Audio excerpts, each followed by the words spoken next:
Hello नमस्कार, मी सोनाली. स्वागत आहे तुमचं माझ्या मराठी ब्लॉग चॅनलमध्ये. सगळ्या माझ्या गोडताईंचं मी तुमचं अगदी मनापासून स्वागत आहे. माझ्यामध्ये मी आज कितवा दिवस आहे मी डायरेक्टली तुम्हाला या दिवसातले व्हिडिओ दाखवत आहे. म्हणजे मी सोमवारी है ना ब्लॉगिंग आज चालू केले. हां, आज चालू केलेलं आहे ब्लॉगिंग. पण सोमवार, मंगळवार, बुधवार, गुरुवार, शुक्रवार आजचा एवढा दिवस आहे. त्याच्यानंतरचं ब्लॉगिंग दुसऱ्या दिवशी केलं, पण ते बाकीचं कोण कोण करत होतं ते व्हिडिओ तुम्हाला उद्या परवा येतील. तुमच्या खूप साऱ्या कमेंट आल्या की सोनाली लवकर शेअर कर, लवकर शेअर कर. आमचा जीव टांगणीला लागलेला आहे, आम्ही खूप घाबरलेलो आहोत, आम्हाला पहिला काय ते सांग, त्याच्यानंतर हे कर. मग मी थोडंसं ही गॅप एवढ्यासाठी घेतलेला होता की आपली ज्या वेळेला मानसिक स्थिती खराब असते त्यावेळेला ना आपण काय बोलायचं, काय सांगायचं या गोष्टी सुद्धा आपल्याला खूप हे होऊन जातात. म्हणजे म्हणतात की एखादा व्यक्ती धक्क्यात असल्यानंतर बघा त्याला उमजत नसतं वगैरे, तर तशी अवस्था होती आमची पूर्ण फॅमिलीची. त्याच्यानंतर घरामध्ये काय काय झालं तुम्हाला ते पण सांगेन मी सगळं डिटेल्समध्ये. फक्त व्हिडिओ एंडपर्यंत ऐका. व्हिडिओ आवडला तर चॅनलला सबस्क्राईब करून लाईक करा. तर मी आता सुरुवात एवढ्या गोष्टीपासून करते, जास्त हे करत नाही. मी तुम्हाला कालपर्यंत व्हिडिओ शेअर केलेला, एक काल 2ला पार्ट आलेला, त्यामध्ये माझा प्रवास दाखवलेला. तिथून 3-3:30ला जो पार्ट आलेला त्यामध्ये मी काय काय केलं हे दाखवलं. आणि तिथून एंड मी या वेळेला केला की आमचा रात्रीचा प्रवास सुरू झाला म्हणून मी तुम्हाला एंड केला. पण सांगते, रात्रीचा प्रवास सुरू झाला पण तो सगळ्यात मी तर म्हणेन माझ्या आताच्या जन्मापासून, मला आता 32 वय सुरू झालेला आहे, मी कधीही न पाहिलेला तो प्रवास माझा सुरू झाला. माझाच नव्हे तर आम्ही जवळजवळ 8-9 लोक होतो आमचा. आणि तुमच्या आयुष्यात? माझ्या पण जवळजवळ 40 वर्षात असा कधीच तो प्रसंग आलेलाच नाही, प्रसंगच आला नाही तसा. हा तसा. आणि ह्या गोष्टीमुळे काय जो ट्रेस आला होता ना तो आम्ही 4 दिवसात म्हणजे भरपूर ट्रेस आला होता. की असं वाटलं ना की आपण म्हणजे जगलो ते लकीली जगलो. आणि स्वामींची आणि बाळूमामाची जी काय पाठीमागे जे आमच्या म्हणजे आशीर्वाद, तुमच्या सर्वांचे आशीर्वाद आहेत. आणि की आता आपण संपल्यात जमा आहे, तो क्षणच तसा होता. तर काय झालं सांगते तुम्हाला. इथंच व्हिडिओमध्ये मी दाखवेन आमची गाडी कुठून निघाली. ज्या इथले जवळपासचे आहेत त्यांना माहित आहे ते लोकेशन, आम्ही कुठून निघालो, कसं निघालो, काय निघालो. तर तिथून आमची गाडी पास झाली. मग आम्हाला फक्त यायला घरी पोचायला पाऊण तास असेल, पाऊण तास. तिथनं इथपर्यंतचा रस्ता आम्ही तेवढ्या वेळात पार केला. बाळूमामा वगैरे झालं, सगळं छानपैकी झालं. मी आलो. मग आम्ही सोनलला जाणार होतो. आम्हाला सोनलला जायचं होतं कारण तिथून सकाळी मामीला ती घ्यायचं होतं, मुलाला घ्यायचं होतं, म्हणजे याला रितेशला घ्यायचं होतं. तिथून घेऊन आम्ही दुसऱ्या दिवशी आईपाशी येणार होतो. का तर किंवा संध्याकाळी समजा तुम्ही आम्ही येणार होतो. का तर इथं ना आमच्या घरी, आई वडिलांच्या घरी ही घटना सोमवारची आहे, म्हणजे मंगळवारची रात्र सुरुवात झालेली होती. आणि त्याच दिवशी इथं आमच्या घरी आमची जी देवी आहे, जिला कुलदैवत मानते हे लोक, लकाबाई, जी खलाटीची आहे बघा, इथल्या लोकांना माहित असेल. तर त्या देवीची पालखी मंगळवारी येणार होती. त्यामुळे आम्ही सोमवारी काय केलं, खूप काही गडबडीनं, म्हणजे तिथून तर कोल्हापुरातून आम्ही सगळं पटपट उरकलं. त्या संध्याकाळचा प्रवास होता.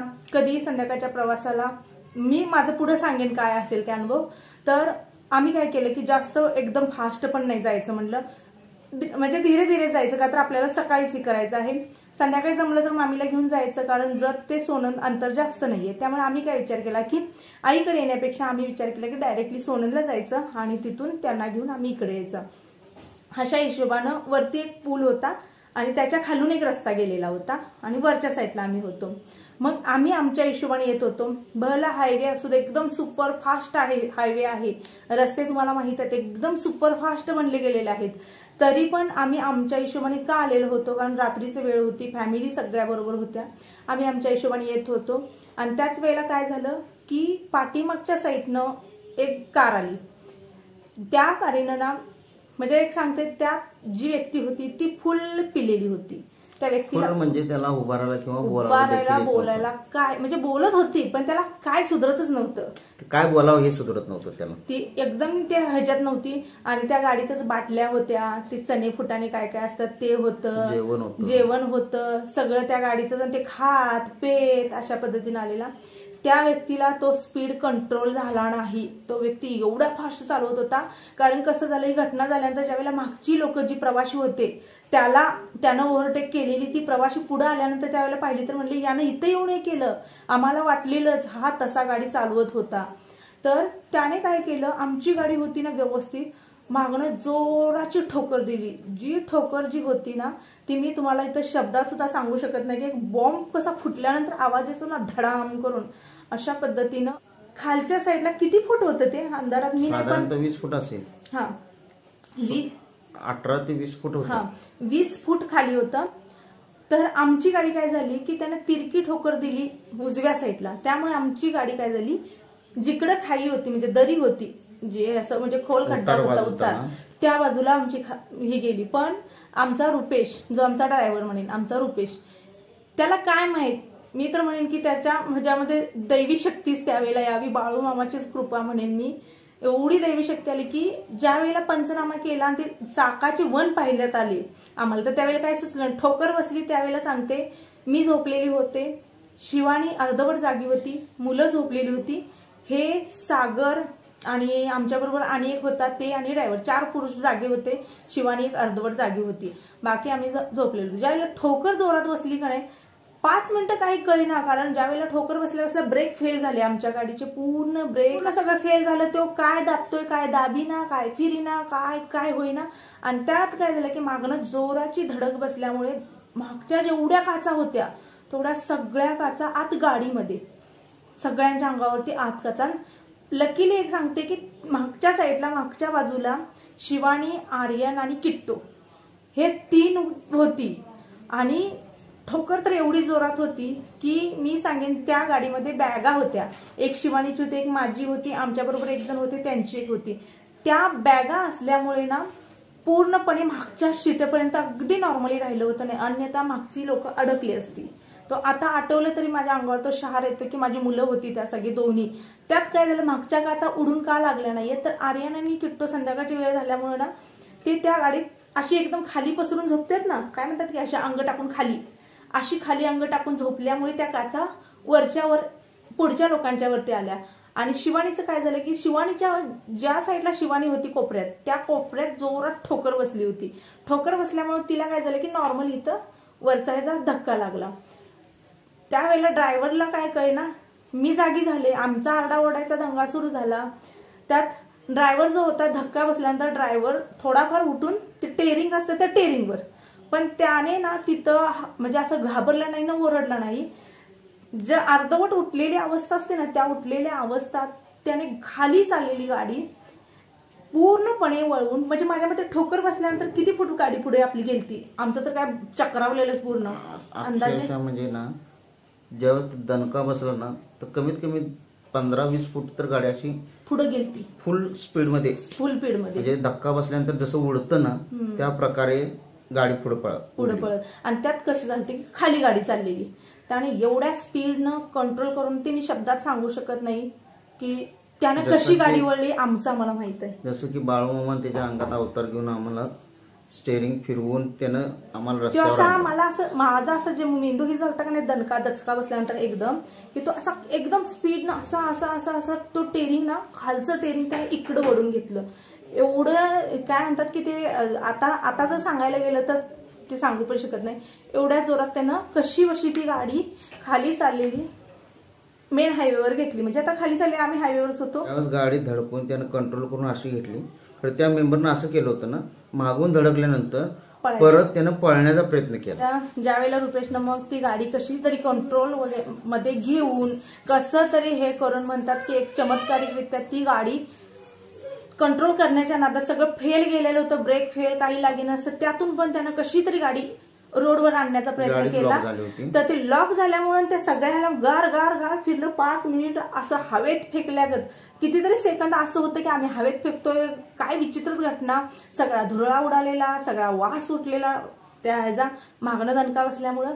तर ती गाडी अशी होती, ती पुढे कंट्रोल करताना ती गाडी अशी आली रस्त्यावर, म्हणजे विरुद्ध दिशेला, ज्या दिशेला फिरून. आणि ह्या व्यक्तीने जो आम्हाला जो टोला दिलेला होता, जे धडक दिलेली होती, ती व्यक्ती पळण्याच्या हिशोबात होती, पिलेली होती खरं, ती पळायच्या हिशोबात. ती इकडून पळताना त्या व्यक्तीने काय केलं, इकडून पळताना पण रिटर्न पळाला नाही, तर सरळ पळायला गेला आणि आमच्या गाडीचं ड्रायव्हर साईड जे असते पहिलं चाक, त्या चाकावर आणि पुन्हा एक धडक दिली. अशा 2 धडका त्याने, मागणे पण आणि पुढणं पण. एक तर इकडच्या धक्क्यातून आम्ही कसं तरी आलतो, तोपर्यंत त्याने पुढून पण एक धक्का दिला. अशा प्रकारे 2 धक्के गाडीला हे झाले. तर ज्यावेळेला 2 ठोकर खाल्ल्या, तर तुम्ही विचार करू शकता काय हालत असेल. गाडीचं छोटंसं पिक मी इथं लावेन, तुम्हाला समजेल.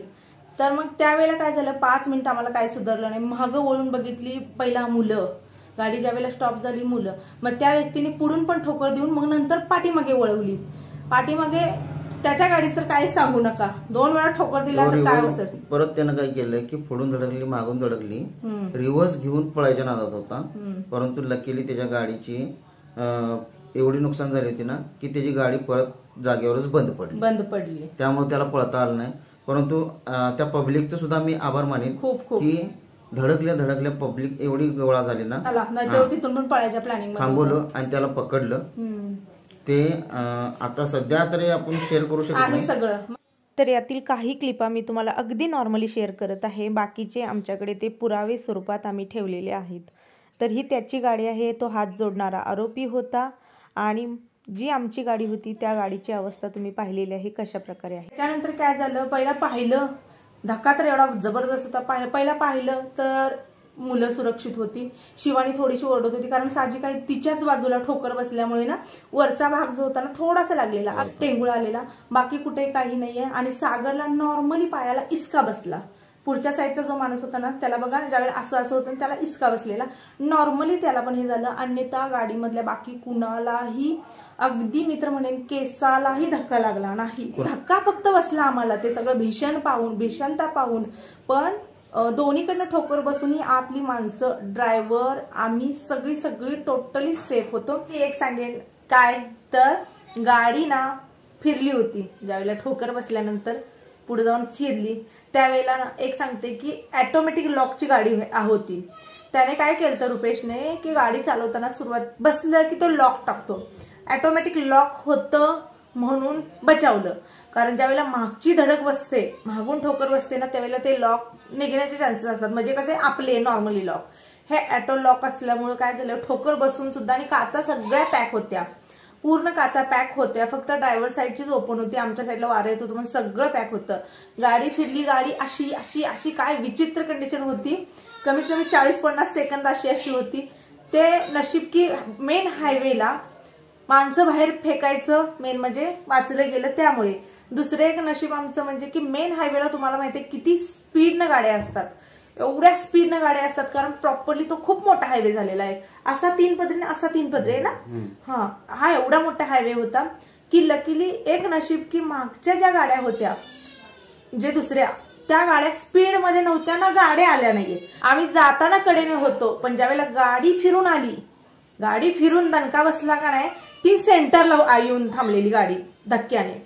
त्यावेळेला जर मागच्या गाड्या असत्या तर तुम्ही विचार करू शकता, माणसं आतली उतरायच्या आत म्हणा, किंवा धक्का बसल्या सेंटरला ज्यावेळेला कडची गाडी येऊन जर सेंटरला आली असती तर, आणि मागच्या गाड्या जर त्याला थडकल्या असतात, तर तिथं काय म्हणतात की एक पिक्चर मध्ये काय कसं घडतं ना, एकावर एक आपटतं, तसं होतं. कारण मेन हायवे होता तो, आणि दिवसा असतं तर तेच होतं. दिवसा तुम्हाला माहित आहे, रात्रीच्या वेळेला जरा कमी असतं.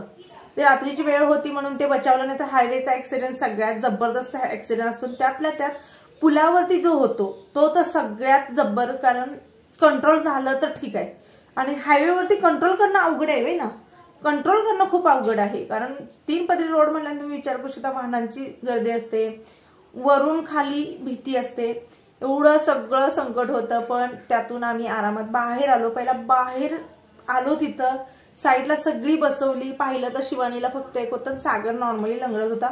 माझी मुलं वगैरे सगळी सेफ होती, हे होते. मग आम्ही ज्या वेळेला बाहेर आलो, बाहेर आल्याला आम्ही पाहिलं तर आम्ही व्यवस्थित आहोत, फक्त आम्ही घाबरलेलो होतो, मुलं घाबरलेली होती. सागरनं काय केलं, शिवानीला जरा साईडला घेतलं, कारण साजिकाच्या डोक्याला जरा असं लागल्यामुळे तिला ते नॉर्मली असं हे होत होतं. रस्त्याच्या कडेला साईड लावलो. तेवढ्यात आम्ही एक विचार केला, हा जर व्यक्ती पळाला व हा जर व्यक्ती गेला तर काय करायचं. हे मोबाईल घेऊन पहिला पळाले त्याच्यापाशी, कारण आपल्याला अशा वेळेला आपलं मनोबल सोडून देऊन उपयोग नसतो आणि अशा वेळेला देव आपोआप आपल्याला ताकद देतो. त्यावेळेला हे मोबाईल घेऊन पळाले.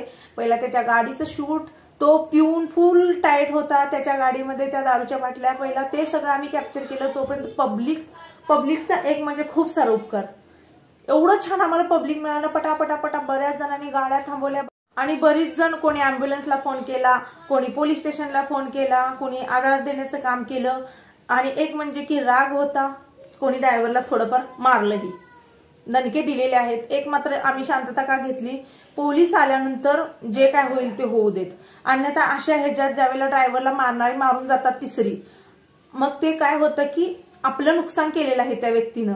त्यामुळे आम्ही काय केलं की ती वातावरण थोडंसं हे केलं. त्यात मी पण, यांना माहित आहे, मी पण बरंच शूट करून ठेवलं. माझं एक असं आहे की प्रसंगावधान राखून जगणे हे मला माहित आहे. त्यामुळे मी काय केलं की आम्ही तर सेफ आहोत, आता आपल्या गाडीला ह्या चालून येऊन धडकलेला आहे, तर आता गाडीचं तर ते नुकसानच आहे. तर आम्ही काय केलं की त्याचं सगळं शूट केलं. आज त्या व्यक्तीचा आमच्याकडे पिऊन तो बडबडलेला शूट आहे. एवढ्या घटना घडून सुद्धा तो काय बिहेव करत होता, तो काय वागत होता, सगळं आम्ही म्हणतात की पुरावे पण असावे तसे आम्ही पुरावे पण जमवून ठेवलेले आहेत, सगळं ठेवलेलं. फक्त सांगायचं एवढंच होतं की तो अपघात, ती घटना माझ्या आयुष्यात, यांच्या आयुष्यात ऍक्सिडेंट हा पहिली घटना आहे. यांच्या आयुष्यात झाले नॉर्मली, टू व्हीलरवरनं बाबा एखादा आला थडकून गेला, पण भीषण अपघात हा पहिला होता. मग ज्या वेळेला बाहेर पडलं तर अंगावरती पोरांच्या काचेचे तुकडे होते, पण कुणालाही एवढी काच घुसली नाही, काही नाहीये, सगळे सुरक्षित, सगळे मस्त. मग त्याच्यानंतर आम्ही काय केलं, मामांना फोन लावला, कारण पर्याय नव्हता. त्यात घरून आईचे फोन खूप सारे येत होते, कुठे आला तुम्ही, आला का नाही, कुठे आला. अमावस्येची रात्र होती त्यात. मग त्याच्यानंतर मामांना फोन केला. तेच मामी जेवण खाणं करून गप्पा चालू होत्या दोघी तिघीच्या, आणि मामा जस्ट आमचं दुसरे घर आहे तिकडे गेलते, काय तर त्यांचं काम असतं ते करायचं म्हणून. मग लगेच रुपेशनं फोन केला मामांना. ज्यावेळेला मामांना आपल्या गाडीला ठोकलं गेलंय, कळलं, मामाचे हात तिथल्या तिथं गळाटले, मामा पूर्ण लूज पडले, मामाला उठाईना बसाईना. कारण बघा, आमचं पूर्ण कुटुंब, सागरचं पूर्ण कुटुंब आणि प्लस तो मामांचा मुलगा, म्हणजे तुम्ही विचार करू शकता की काय अवस्था झाली असेल मामांची.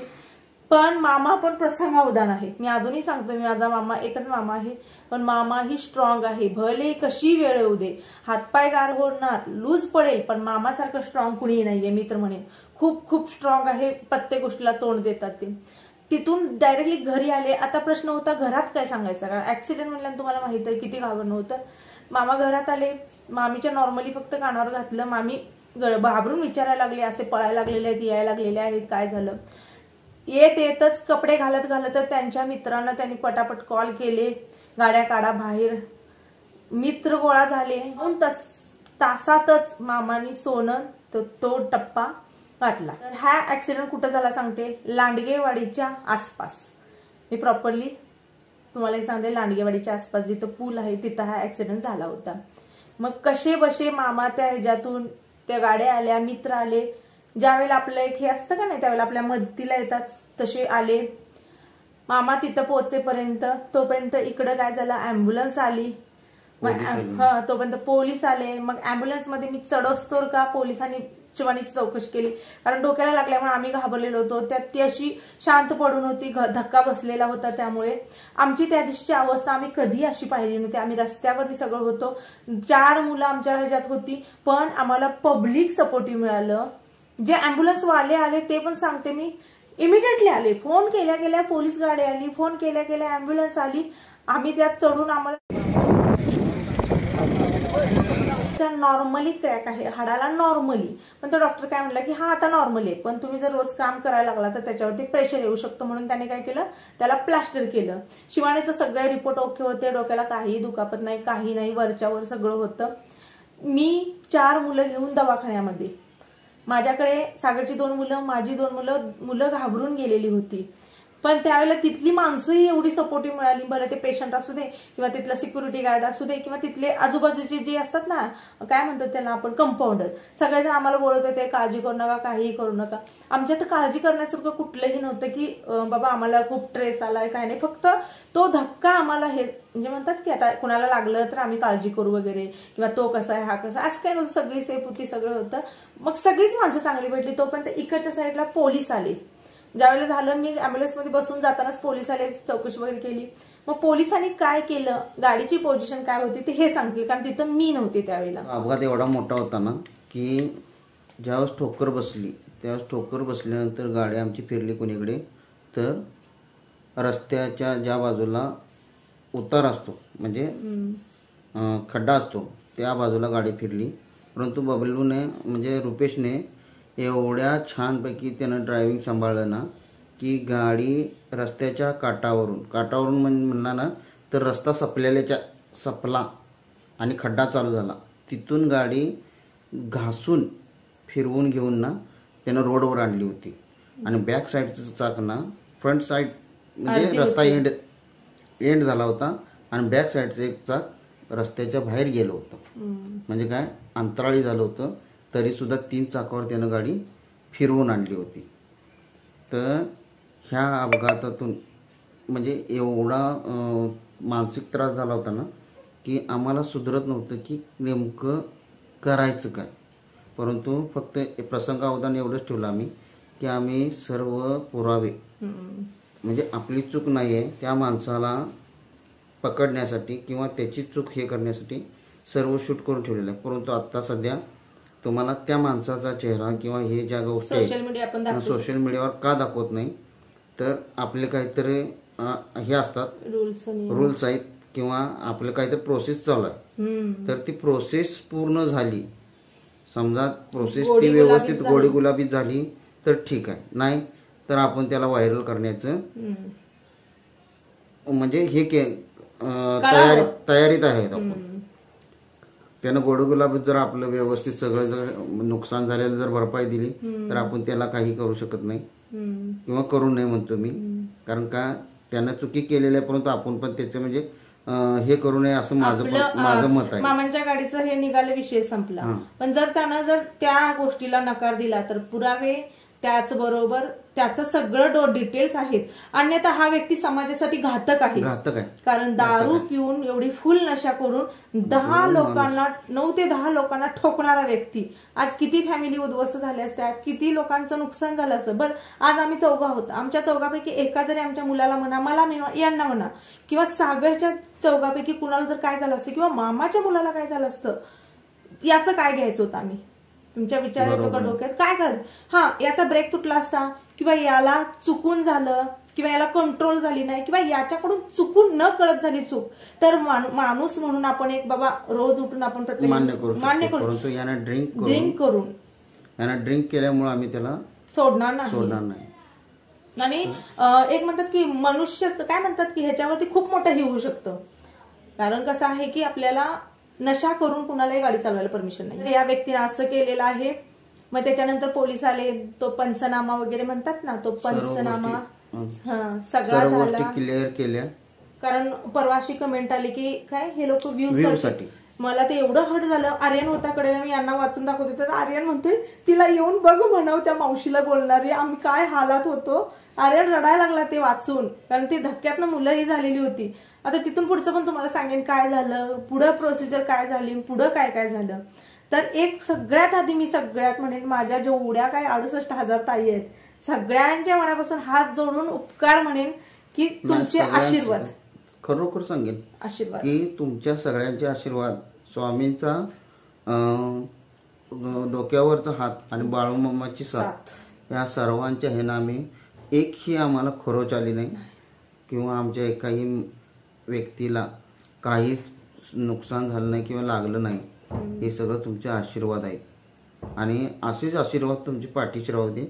त्याच वेळेला आम्हाला सगळ्यांना आठवलं की आपल्या पाठीशी खूप आशीर्वाद आहेत. आणि एक म्हणजे बाळूमामान जाऊन आलेलो, आमच्या नशिबी होतं म्हणतात की काळ आला होता. काळ आला, तर वेळ आली होती, पण त्या वेळेमध्ये आम्हाला सुरक्षित ठेवण्याचं काम बाळूमामांनी केलं. कारण त्याच्यासाठी आम्ही इथून तिथपर्यंत गेलेलो होतं. बघा, आपण कितीही आपण म्हणतो आपण धार्मिक आहे, पण आपल्या आयुष्यात ज्या घटना लिहिलेल्या आहेत, जे काय घडणार आहे ते घडतच राहणार आहे.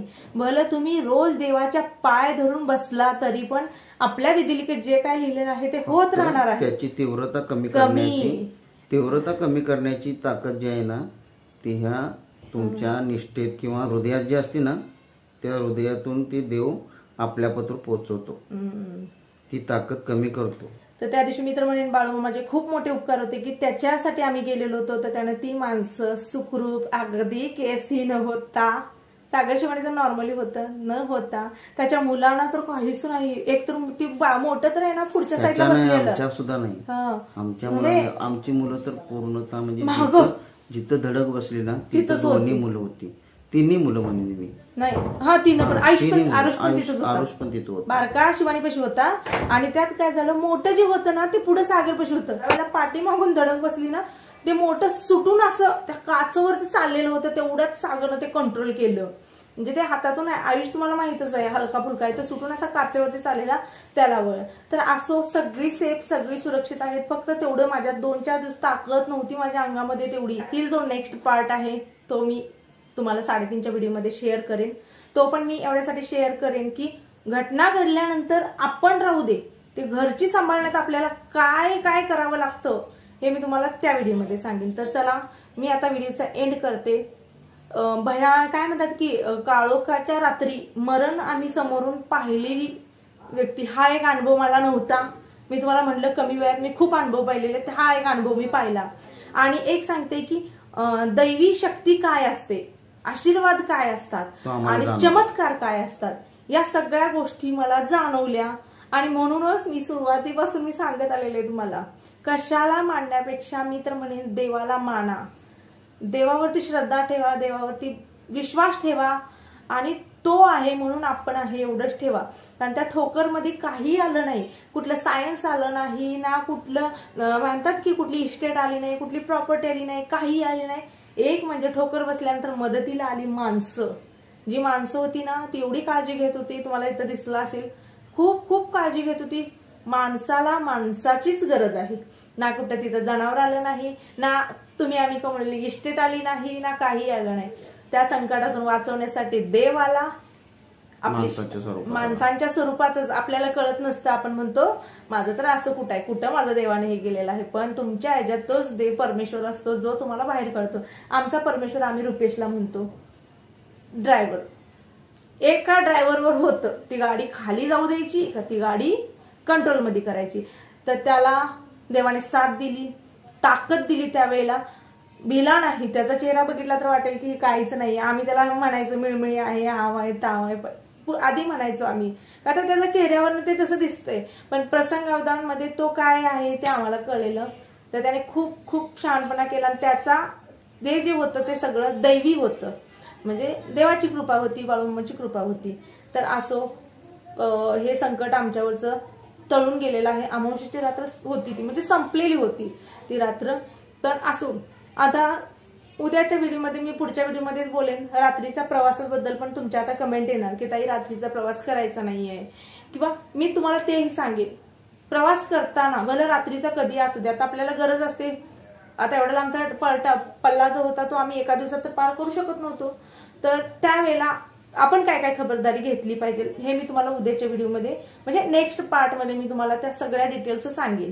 तर चला, जेवायला बोलवायला लागले आई. आज सगळेजण बऱ्यापैकी हसत आहेत, म्हणजे सगळे स्टेबल आहेत. आणि मामांच्या घरी पै पाहुणे अख्खा गावाचा हे लागलेलं आहे भेटायला यायचं, की एवढी घटना होऊन सगळी सेफ आहेत. त्यामुळे मामांच्या घरी नुसते पै पाहुणे आणि आजूबाजूचे सगळे आहेत. कारण मामाने तेवढं राखलेलं आहे, तेवढं ठेवलेलं आहे. मी इथं आहे म्हणून एवढं हे नाहीये, इथं कुणाला अजून काही माहित नाहीये. तर चला, मी व्हिडिओचा एंड करते. सगळ्या माझ्या गोडताई मैत्रिणी सगळ्यांना शुभ रात्री. आणि हो, असंच प्रेम, असंच आशीर्वाद, असाच सपोर्ट राहू द्या. आणि तुमचा आशीर्वाद मला पाहिजे, आणि तो आशीर्वाद कामी आलेला आहे. तर सगळं असंच राहू द्या. तर चला, बाय.